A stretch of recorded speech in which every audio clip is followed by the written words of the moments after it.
2020 он бол Улсын их хурлын ээлжид сонгуулийн жил.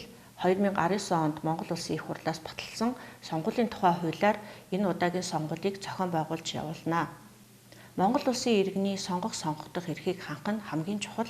Хуулийн 24-т улсын бүртгэлийн асуудал эрхэлсэн төрийн захиргааны байгууллага нь сонгогчийн нэрийн жагсаалтад бүртгэлтэй сонгуулийн эрх бүхий иргэний өөрийн нэр, эцэг эхийн нэр, регистрийн дугаар, байнга оршин суугаа газрын хаягийн мэдээллийг, аймаг нийслэл, сум дүүрэг, баг хороо болон хэсэг тус бүрээр нэгтгэн сонгуулийн жилийн 4-р сарын 1-ний өдрөөс эхлэн сонгуул дуусах хугацаанд өөрийн цахим хуудсандаа байршуулна гэж заасан.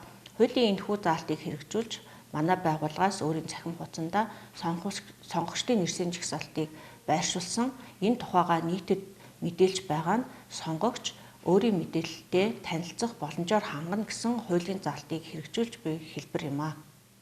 Мөн хуулийн 20.11-т сонгогчдын нэрсийн жагсаалтанд бүртгэгдсэн хэсгээ санал авах өдрөөс 14-өөс доошгүй хоногийн өмнө шалгасан байвал зохино гэж заасны дагуу сонгуулийн эрх бүхий иргэн та бүхэн манай байгууллагын цахим хуудсанд хандаж өөрийн мэдээлэлтэйгээ танилцаж баталгаажуулах хэрэгтэй. Хэрэв сонгогчдын нэрсийн жагсаалтад бүртгэгдээгүй эсвэл буруу бүртгэгдсэн бол улсын бүртгэлийн асуудал эрхэлсэн харьяа байгууллага албан тушаалтанд хандах эрхтэйг та бүхэнд сануулж байна. Улсын бүртгэлийн байгууллагын өдөр тутмын үйл ажиллагаанд дүүргийн бүх шатны нутгийн өөрөө удирдах байгууллага болон төрийн захиргааны байгууллагуудын хамтын ажиллагаа маш чухал үүрэгтэй байдаг.